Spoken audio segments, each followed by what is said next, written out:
Welcome back to the channel.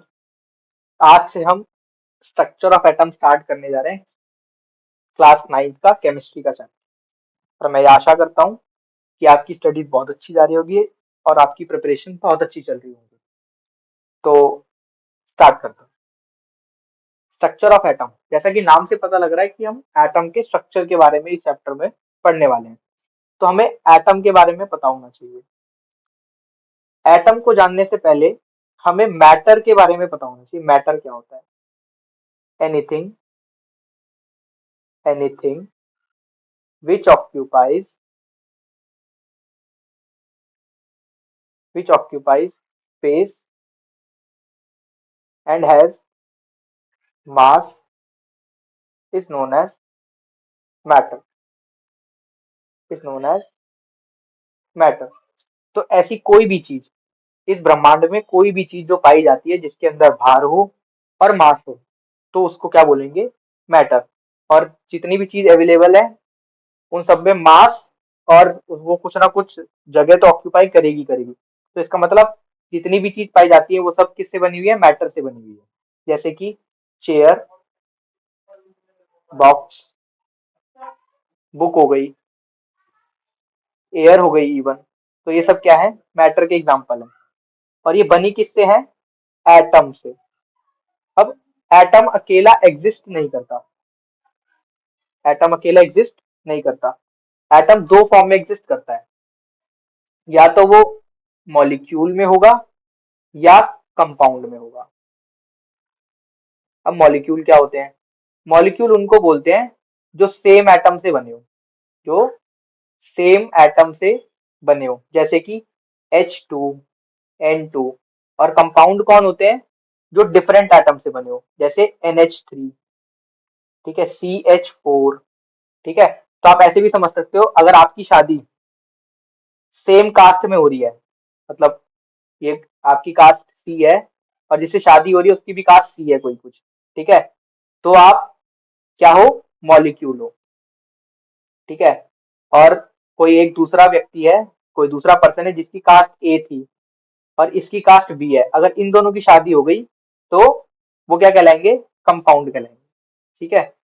तो अगर ये सेम एटम मिलके, जैसे सी और सी, ठीक है, जैसे एच और एच सेम एटम है, एच और एच सेम एटम है, तो क्या बनाएगा? H2। तो इसको क्या बोलेंगे? मॉलिक्यूल।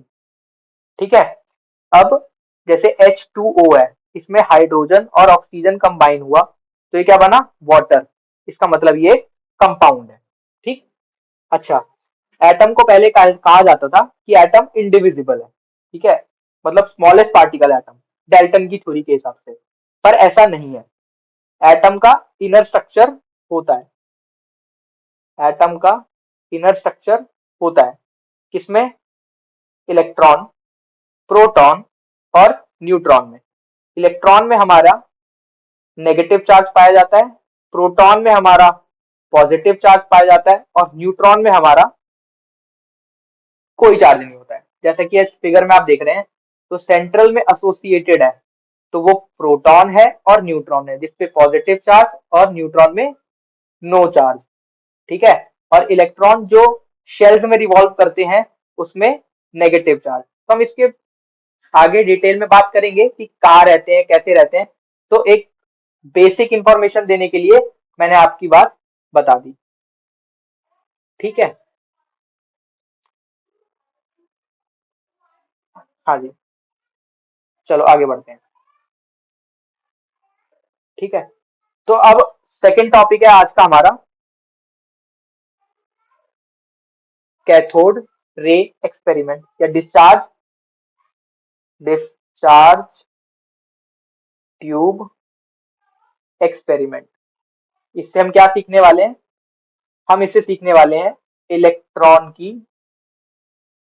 डिस्कवरी। ठीक है। इलेक्ट्रॉन की डिस्कवरी सर जे थॉमसन ने की थी। ठीक है, 1897 में। ठीक है। उन्होंने क्या करा था? उन्होंने एक डिस्चार्ज ट्यूब ली थी। इसको बोलते हैं डिस्चार्ज ट्यूब। क्या बोलते हैं? Discharge tube.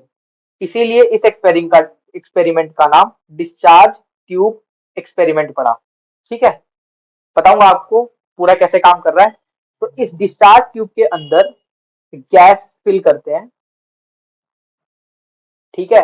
और जो गैस फिल करते हैं वो उसका मतलब उसमें प्रेशर जो होता है वो कम होता है, प्रेशर जो होता है वो कम होता है, और जो वोल्टेज होता है वो बहुत हाई होता है, वो बहुत हाई होता है, ठीक है। तो इस डिस्चार्ज ट्यूब में हमने दो मेटल्स लगाए हैं, ये वाले, ये वाला और ये वाला, ठीक है। क्या लगाए हैं? दो मेटल्स लगाए हैं, ठीक। और ये मेटल्स को हमने एक बैटरी से कनेक्ट कर दिया है। किससे कनेक्ट किया है? बैटरी से, ठीक है। बैटरी का एक टर्मिनल, नेगेटिव टर्मिनल यहां जा रहा है, जिसको हम कैथोड बोलेंगे, और बैटरी का एक टर्मिनल यहां जा रहा है, जिसको हम एनोड बोलेंगे, ठीक है। इसके अंदर गैस फिल करी जाती है, ठीक। और इस वैक्यूम पंप का काम क्या होता है? ये जो फालतू की गैस है, जिस गैस का हमें काम नहीं है, उस नोजल से उसको क्या करते हैं? रिलीज कर देते हैं, रिलीज करते हैं अनवांटेड गैसेस, जो हमें नहीं चाहिए, जिस पे हम एक्सपेरिमेंट नहीं कर रहे हैं। तो इसके अंदर कौन सी गैस भरी है जिस पे हम एक्सपेरिमेंट कर रहे हैं केवल, ठीक है। अब उसके बाद क्या करा हमने? अब जैसे ही हम इलेक्ट्रिक वोल्टेज सप्लाई स्टार्ट करेंगे, तो क्या है, वोल्टेज बहुत ज्यादा है। अब एटम का तुम्हें ब्रीफ स्ट्रक्चर बता दूं, पर उसको हम बाद में पढ़ेंगे। एटम के अंदर एक न्यूक्लियस होता है पॉजिटिव चार्ज का, ठीक है, जिसके अंदर प्रोटॉन एंड न्यूट्रॉन रहते हैं, ठीक है। उसके अराउंड शेल्स होती हैं, जिसपे इलेक्ट्रॉन रिवॉल्व कर रहे होते हैं। जो आउटर मोस्ट शेल होती है उससे इलेक्ट्रॉन निकलता है यहाँ पर, किसकी वजह से? हाई पोटेंशियल होने की वजह से, हाई पोटेंशियल होने की वजह से इलेक्ट्रॉन यहाँ से निकलना स्टार्ट करता है, यहाँ से निकलेगा और स्ट्रेट लाइन में निकलता है, ठीक है। यहाँ से ऐसे निकलना स्टार्ट करेगा, किसकी तरफ जाएगा? इस एनोड की तरफ जाएगा। क्यों जाएगा? जैसा कि आपको पता है, इलेक्ट्रॉन नेगेटिवली चार्ज होते हैं, ठीक है। उनमें चार्ज क्या होता है? नेगेटिव। और नेगेटिव चार्ज किसको किस तरफ अट्रैक्ट होता है? पॉजिटिव चार्ज की तरफ। और एनोड क्या है? पॉजिटिवली चार्ज, तो वो किस तरफ जाते हैं? इस तरफ जाते हुए दिखाई देते हैं, ठीक। अब जब ये जाते हैं तो यहाँ पे ये इकट्ठे होने लग जाते हैं ऐसे, और ये ग्रीन कलर का शो होने लगता है। किस कलर का? ग्रीन कलर का यहाँ पे पिगमेंट आपका शो होने लग जाएगा, ठीक है। तो फिर क्या? और ये ग्लो होने लगता है, ये क्या होता है? ग्लो होने लगता है। इससे पता लगता है कि यहाँ पे कुछ चीज इकट्ठा हुई है और वो नेगेटिव से निकलकर पॉजिटिव की तरफ गई है, इसलिए वो नेगेटिवली चार्ज है, और उसका नाम हमने इलेक्ट्रॉन रख दिया है।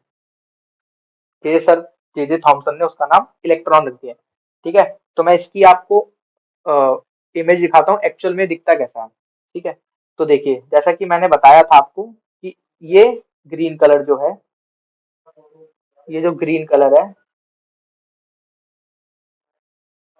वो शो कर रहा है यहाँ पे कि यहाँ पे इलेक्ट्रॉन बहुत सारे क्या हो गए हैं? इकट्ठे हो गए हैं, ठीक है। तो अब हम इससे क्या क्या, तो इसके फीचर वगैरह पढ़ लेते हैं, इलेक्ट्रॉन के क्या होते हैं, ठीक है। तो थोड़ा कलर डार्क ले लेते हैं, हाँ जी। तो इलेक्ट्रॉन में जो चार्ज होता है वो होता है 1.6 इंटू 10⁻⁻19 कूलम। कूलम क्या होता है? इसकी यूनिट होती है, ठीक है। इसको ये कैथोड से निकलती है और एनोड की तरफ जाती है, ठीक है।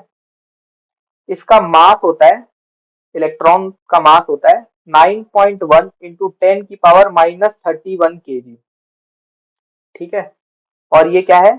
स्ट्रेट लाइन में, स्ट्रेट लाइन में ट्रेवल करती है, ठीक है। तो आज हमने पढ़ा atom, structure of atom start किया आज हमने, उसमें हमने पढ़ा मैटर क्या होता है, फिर एटम के बारे में थोड़ा जाना, फिर हमने कैथोड रे एक्सपेरिमेंट पढ़ा। अब नेक्स्ट वीडियो में हम देखेंगे कि प्रोटॉन की डिस्कवरी और न्यूट्रॉन की डिस्कवरी कैसे हुई थी। मिलते हैं आपको किसी नेक्स्ट वीडियो में। अगर वीडियो पसंद आई हो तो वीडियो को लाइक और चैनल को सब्सक्राइब करें। थैंक यू देखने के लिए।